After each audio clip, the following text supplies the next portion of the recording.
तो दोस्तों बहुत सारे सब्सक्राइबर जो एनिमल लवर भी है उन्होंने मुझसे रिक्वेस्ट की थी कि मैं एक जानवरों पे वीडियो बनाऊं। बंटा ये वीडियो लोग पे नहीं है। अच्छा ये वो नहीं है, सॉरी सॉरी सॉरी। तब के सब सारे निकम्मे हैं, तब के सब सारे ये झूठे हैं। कहने को घूमूं स्कूटी पे पर मेरे स्कूटी से महंगे तो जूते हैं। अरे गिर गया था वो, मुझे गिरा हुआ कुछ मिला।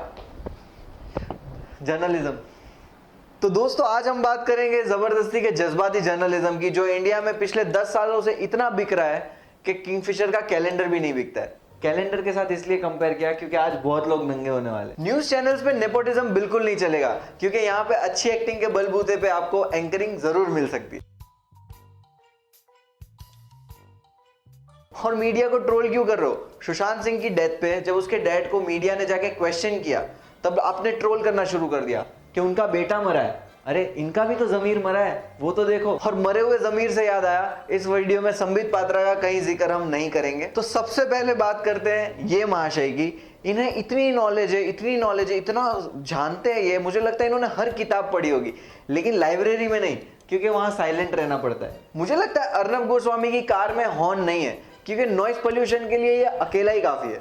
कुछ भी अर्नब गोस्वामी मोदी जी का इतना बड़ा फैन है कि इसने कामरा को फ्लाइट में सेम उसी तरह इग्नोर किया जिस तरह मोदी जी अडवाणी को करते हैं। और इसका चैनल है रिपब्लिक टीवी। रिपब्लिक टीवी पे इतना एंटरटेनमेंट है कि अगर वो न्यूज़पेपर होगा तो पेज 3 होगा। वो बात करते हैं रवीश कुमार की। रवीश कुमार इतना सैड है कि उसकी शक्ल देख के ही लगता है कि कोई दुख भरी खबर सुनाएगा। और मुझे लगता है रवीश कुमार को मोदी जी से इसलिए प्रॉब्लम है क्योंकि मोदी जी की हिंदी इससे अच्छी है। रवीश कुमार इतना सैड दिखता है भाई कि ऐसा लगता है कि अगर लाफिंग गैस भी इसके ऊपर मार देंगे ना तो टीयर गैस बन के वापस आएगी। मेरे को पसंद ही नहीं है रवीश कुमार। यार न्यूज सुनाता है, न्यूज कौन सुनाता है आज के जमाने में? एंटरटेनमेंट चाहिए। देखो इस तरह गौरव आर्या, देखो ये होता है, ऐसे एंटरटेन करो। ये तो बोर करता है भाई न्यूज सुना सुना के, न्यूज नहीं सुनने का भाई। और बात करते हैं अमीश देवगन की। अमीश देवगन और अजय देवगन में एक ही सिमिलैरिटी है क्योंकि दोनों की जुबान केसरी है।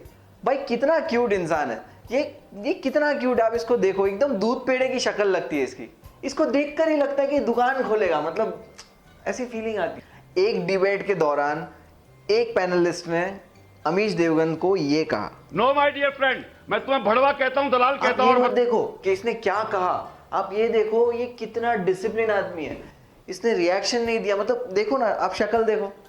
नो माय डियर फ्रेंड, मैं तुम्हें भड़वा कहता हूं, दलाल कहता हूं। और अभी भी नहीं बोल रहा हूं। नो माय डियर फ्रेंड, मैं तुम्हें भड़वा कहता हूं, दलाल कहता हूं। और वापस क्यों रिपीट कर रहा है? नो माय डियर फ्रेंड, मैं तुम्हें भड़वा कहता हूं, दलाल कहता हूं। और रिपीट मत करो। नो माय डियर फ्रेंड, मैं तुम्हें भड़वा कहता हूं, दलाल कहता हूं। और नो माय डियर फ्रेंड, मैं तुम्हें भड़वा कहता हूं, दलाल कहता हूं। और रिएक्ट किया कितना नो अच्छे माय डियर तरीके से, फ्रेंड, मतलब कितना मैं तुम्हें भड़वा कहता हूं, दलाल कहता हूं। और ऐसे होता है। कितना क्यूट है यार। ऐसा नहीं लगता हर चीज के कार्ड में बिक जाए ये। और एक जर्नलिस्ट तो जनता के सवालों के नाम पे अपनी सारी फैंटेसीज पूरी कर रहा है। सीन तो बहुत अच्छे किए कपिल ने जी, लेकिन जब वो रोमांटिक सीन करने का मौका आया तो पसीने छूट गए। और अगर जनता ये सारे सवाल पूछ रही है तो मेरी एक रिक्वेस्ट है कि प्लीज बेटर क्वेश्चंस पूछिए। और न्यूज चैनल पे एक शो आता है डिबेट शो। डिबेट शो आप लोगों को पता है, वो खिड़कियां होती है ऐसे, उसमें से सब लोग झांक रहे होते हैं। ये वही लोग होते हैं जिन्होंने अपने गिरेबान में नहीं झांका। हेट का हिंदी में ट्रांसलेशन होता है नफरत, लेकिन हमारे मीडिया के लिए इसका मतलब होता है ऑर्गेज्म। ये हेट सुन के इनको ऑर्गेज्म आने लगता है। इनको इतना पसंद है हेट कि हर रोज एक डिबेट बुला लेते हैं। डिबेट पे वो लोग उन्हीं को बुलाते हैं जिनका बीवी से झगड़ा हुआ हो, और सारी भड़ास इन लोग डिबेट में निकाल देते हैं। और कुछ लोगों की शक्ल देख के तो ऐसा लगता है कि इतना मूड खराब है, लगता है रिपब्लिक टीवी देखकर आया है डिबेट करने। और ये लोग हर डिबेट में एक मौलाना को बुला लेते हैं और उसको बोलते हैं तू पाकिस्तान जा। मतलब मौलाना खुद सोचता रहेगा ना कि अरे मेरे को स्टूडियो बुलाया था, अभी तो पाकिस्तान भेज रहे हो। मतलब ये लोगों का काम क्या है? पाकिस्तान टूरिज्म प्रमोट करना। मुझे लगता है न्यूज चैनल का टैगलाइन हो जाना चाहिए, कुछ दिन तो गुजारो पाकिस्तान में। और ये डिबेट खाप पंचायत की तरह होते हैं। ये लोग किसी को भी सजा ही सुना देते। मतलब खाप पंचायत पे जोक नहीं है, मतलब लाइक खाप पंचायत को ऑफेंड होने की जरूरत नहीं है। एंड आई नो वो लोग देखने भी नहीं वाले। जहां तक कानून नहीं पहुंचा वहां यूट्यूब वीडियो कैसे पहुंचेगा? और ये डिबेट का कोई कंक्लूजन नहीं होता। एंड में सब लोग कंफ्यूज हो जाते कि हुआ क्या। ये डिबेट है या यशराज की मूवी? यशराज की मूवी से कंपेयर इसलिए किया क्योंकि ठग्स ऑफ हिंदुस्तान दोनों ही जगह है। लेकिन डिबेट की वजह से कोई हैंडीकैप लोगों को जरूर जॉब मिली है, क्योंकि इसे एडिट करने वाला और अपलोड करने वाला अंधा या बहरा ही हो सकता है, वरना ये टट्टी कौन अपलोड करेगा? मतलब आप सोचो ना, आप 7-8 बजे घर पे आए हो ऑफिस से, और टीवी चालू करते हो और आपको ये देखने मिलता है। झूठ बोलना, कांग्रेस तो गया फज और रह गया अपना गपदा मार केजरू यार। हाँ मेरा यार है केजरीवाल, हाँ मफलर पाक के। और न्यूज चैनल के बीच बीच में ये लोग कमर्शियल घुसा देते हैं। मतलब एक सैड न्यूज चल रही है, ठीक है, कि एक बच्ची की अस्थमा से सांस ना ले पाने से मृत्यु हो गई, और बीच में ये लोग कमर्शियल घुसा देते हैं जिसमें एक बाबा आएगा और बोलेगा ये टूथपेस्ट खरीद लो, इससे सांसें बड़ी ताजा आती है। मतलब ये क्या तरीका हुआ? एक सैड चीज चल रही है, न्यूज चल रही है, उसके बीच में कमर्शियल। मतलब अभी वीडियो चल रहा है और मैं कुछ अचानक से बेचने लग जाऊं। कैश करो गाइस एक अमेजिंग ऐप है जो आपको शॉपिंग करने के पैसे दे रहा है। आपको अपने मोबाइल में 50 शॉपिंग ऐप रखने की जरूरत नहीं है, क्योंकि कैश करो पे 1500 से ज्यादा वेबसाइट्स हैं जो शॉपिंग के लिए बेस्ट है। और मेरी दी गई लिंक पे आप अगर साइन अप करोगे तो 25 रुपीज का आपको कैशबैक एक्स्ट्रा मिलेगा। और दोस्तों आपके लिए गिव अवे भी है। आपको सिर्फ 2 स्टेप सिंपल से फॉलो करने हैं, जो है पहला इस वीडियो को लाइक कीजिए और फिर डिस्क्रिप्शन में जाकर कैश करो की लिंक पे साइन अप कीजिए। डिस्क्रिप्शन में दिए गए लिंक से कैश करो पर अपना अकाउंट बनाओ और कोई भी वेबसाइट सिलेक्ट करो, जैसे अमेज़ॉन सिलेक्ट कर रहा हूँ, फिर ऑरेंज बटन पर टैप करके फिर विजिट रिटेलर पर टैप करो। इसे आप सीधे उस वेबसाइट पर पहुँच जाओगे। बस अब जैसे ही आप यूजुअली शॉपिंग करते हो वैसे ही करो।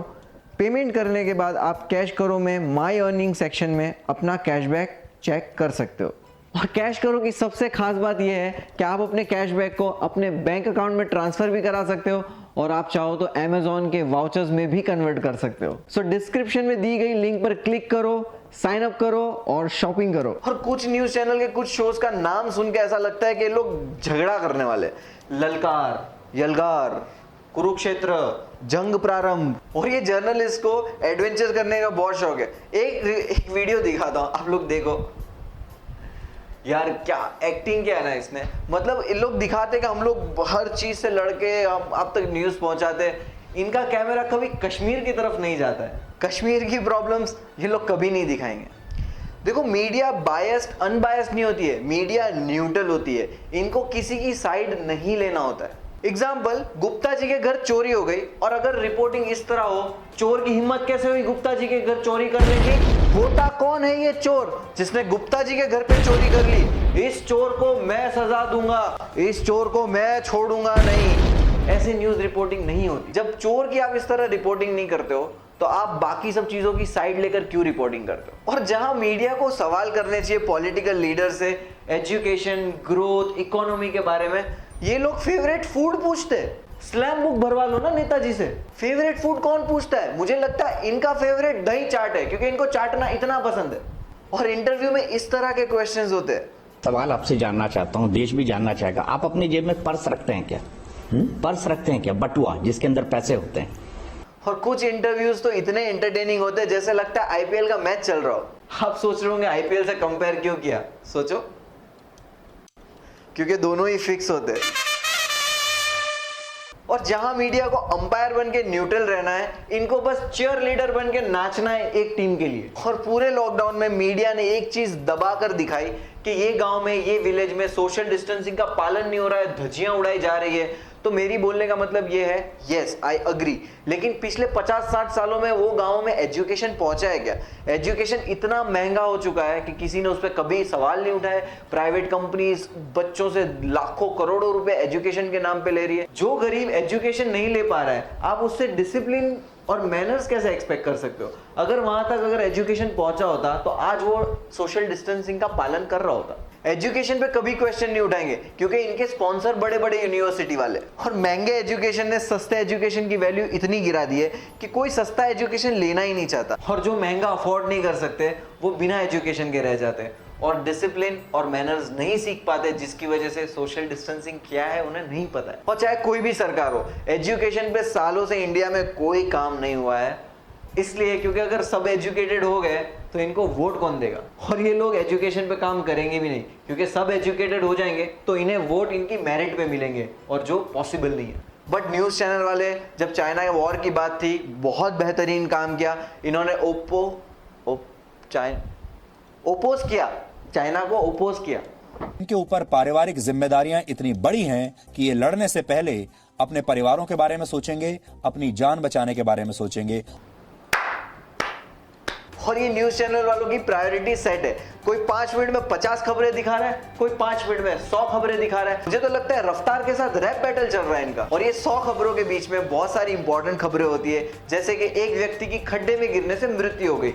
इस खबर को इन्होंने 3 सेकंड का टाइम दिया। अगर कोई बड़ा इंसान मरता है तो ये लोग 8 दिन तक कैमरा लेके उनके मुंह में घुस जाते हैं कि बताओ आपको कैसा फील हो रहा है। इनका बस चले ना तो टीआरपी के लिए ये मुर्दे से भी पूछ लेंगे कि तुझे मर के कैसा फील हो रहा है, जरा बता। और प्रॉब्लम ये नहीं है कि किसको कवरेज मिल रही है, किसको कवरेज नहीं मिल रही है। प्रॉब्लम ये है न्यूज चैनल का काम ये होना चाहिए कि वो खड्डा वहां कब से था, लास्ट टाइम वो रोड कब बना था, वहां का कॉर्पोरेटर कौन है। इस तरह के क्वेश्चन न्यूज चैनल को पूछने चाहिए। और ये लोग 3 सेकंड का टाइम दे रहे हैं इतनी इंपॉर्टेंट खबर को, जो एक गरीब आदमी खड्डे में गिर के मरा है। यार मुझे फर्क नहीं पड़ता कि ये इसकी साइड हो या उसकी साइड हो, क्योंकि मैं इनको सीरियसली नहीं लेता हूं। और ये किसके सगे नहीं है। जहां पावर है वहां से ये लोग सगे हैं, जहां से पैसा मिल जाएगा, पावर मिल जाएगा, ये लोग इसके सगे हैं। एक जर्नलिस्ट जब कोई ऐसी बड़ा स्टेटमेंट देता है तो उसको फॉलो करते हैं लोग और अपना ओपिनियन फॉर्म करते हैं। ये वो लोग हैं जो एक सोसाइटी का एक अलग हिस्सा है, जो इंटरनेट पे इतना एक्टिव नहीं है। हमें पता है कि ये लोग क्या है, इनकी रग रग से हम लोग वाकिफ है, लेकिन एक बड़ा हिस्सा है सोसाइटी का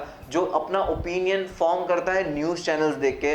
तो ये काफी हार्मफुल है। एंटरटेनमेंट तो ठीक है, लेकिन हमें इस चीज का ध्यान रखना होगा कि ये आगे जाके कितना हार्मफुल हो सकता है। और ये हमारे देश के लिए भी खतरा है कि एक न्यूज चैनल न्यूज कम और हेट ज्यादा दिखा रहा है। तो उसका मकसद क्या है? इनको टीआरपी चाहिए ब्रांड्स लाने के लिए। जब टीआरपी होगी, चैनल नंबर 1 होगा, ब्रांड्स देंगे। और आप देखो इनके पूरा चैनल इधर उधर पूरा ब्रांड्स, प्रमोशन, एडवर्टाइजमेंट से ही चलता है। तो इनको यही सब दिखाना पड़ेगा टीआरपी के लिए। हमें ध्यान रखना होगा कि हम किसी के लिए गलत ओपिनियन फॉर्म ना करें जस्ट बिकॉज इनको टीआरपी चाहिए। इस वक्त हमें जरूरत है यूनिटी की। हम छोड़ दें ये पॉलिटिशियंस क्या कर रहे हैं। हमारे हिंदुस्तान के जो पिछले टाइम से हालात है, पिछले 4-5 महीनों से लॉकडाउन में पूरी दुनिया के हाल खराब है, साथ ही साथ में हमारी भी इकोनॉमी डाउन हो रही है। हमें एक दूसरे की हेल्प करनी, एक दूसरे को सपोर्ट करना है। इंटरनेट पे रोज सुबह किसी से लड़ना इस चीज का सोल्यूशन नहीं है। चाइना सर पे खड़ा है, ठीक है, चाइना से वॉर कभी भी हो सकता है। और हमारी थिंकिंग यही होना चाहिए कि हमें चाइना से बदला लेने के लिए इंडियन प्रोडक्ट यूज नहीं करने,